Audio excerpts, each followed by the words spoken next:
Hello everyone, welcome to our channel. आज हम पढ़ने वाले crystal field theory, that is CFT। ये थ्योरी डेवलप हुई है।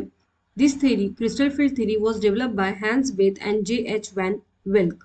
ठीक है, इन्होंने डेवलप की ये theory and was originally applied mainly to the ionic crystal, और ये थ्योरी अप्लाइड हुई है आयोनिक क्रिस्टल पे।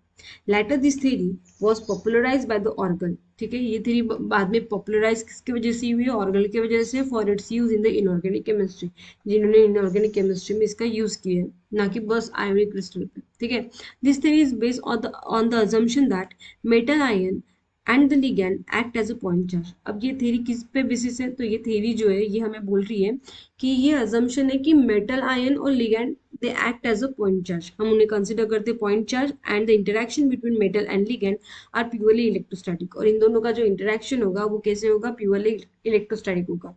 In case of negative ligand, अगर ये लिगैंड जो है ये निगेटिव होंगे, मतलब अनायंस होंगे, like Cl minus, Cn minus etcetera, the interaction with metal ion, तो उनके इंटरेक्शन को मेटल के साथ निगेटिव लिगैंड का जो इंटरेक्शन होगा उसे हम बोलेंगे आयन आयन इंटरेक्शन।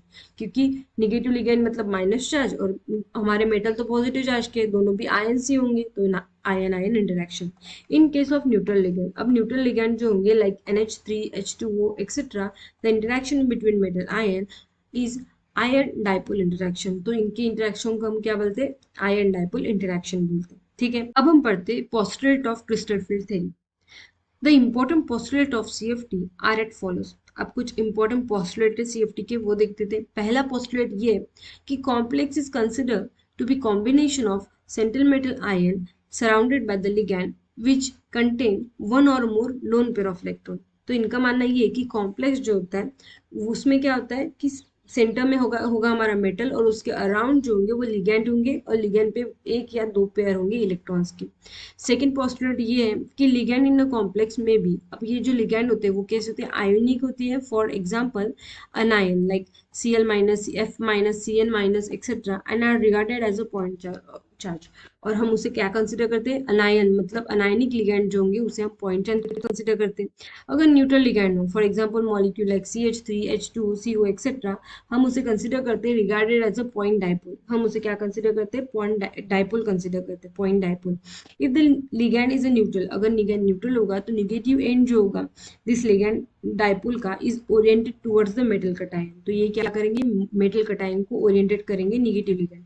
तो ये हमारा हो जाएगा मेटल जिस पे पॉजिटिव चार्ज है। हमने बोला न्यूट्रल लिगैंड में क्या होता है? डाइपोल्स होते हैं। डाइपोल मतलब दो पोल जिसमें एक नेगेटिव होगा एक पॉजिटिव होगा, तो ये जो नेगेटिव एंड होगा वो टुवर्ड्स द मेटल होगा। ठीक है, अब थर्ड पॉइंट देखते हैं। थर्ड पॉइंट क्या बोला है हमें? The interaction between metal ion and ligand, ionic या डाइपोल जो भी हो, मतलब अनायन या न्यूट्रल लिगैंड जो मेटल के साथ, इज प्योरली इलेक्ट्रोस्टैटिक। तो इंटरेक्शन जो होगा मेटल लिगैंड का कैसे होगा? प्योरली इलेक्ट्रोस्टैटिक होगा।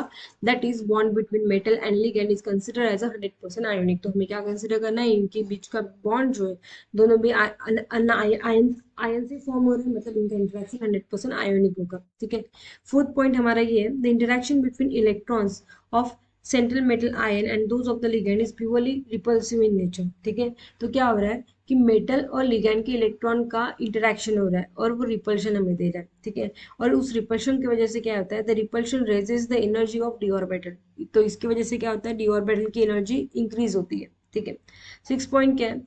As the d orbital have a different orientation in a space. ठीक है, अब डी ऑर्बिटल का डिफरेंट ओरिएंटेशन होता है स्पेस में, hence they experience a different repulsion. तो इसलिए वो डिफरेंट रिपल्शन एक्सपीरियंस करते हैं, और this repulsion which cause the splitting of d orbital. और उस रिपल्शन की वजह से क्या होता है? डी ऑर्बिटल की स्प्लिटिंग होती है डिफरेंट सेट ऑफ ऑर्बिटल्स में, that is EG and T2G orbitals में क्या होता है? उनकी स्प्लिटिंग होती है डी ऑर्बिटल की, और जिनमें क्या होगी? डिफरेंट एनर्जी होगी, मतलब EG में अलग एनर्जी होगी, T2G में अलग एनर्जी होगी, और उसे ही हम क्या बोलते हैं? क्रिस्टल फील्ड स्प्लिटिंग बोलते हैं, जिसे हमने नाम दिया क्रिस्टल फील्ड स्प्लिटिंग। ठीक है, सिक्स पॉइंट क्या है कि in this theory the covalent character of bond between metal and ligand is not taken into the account.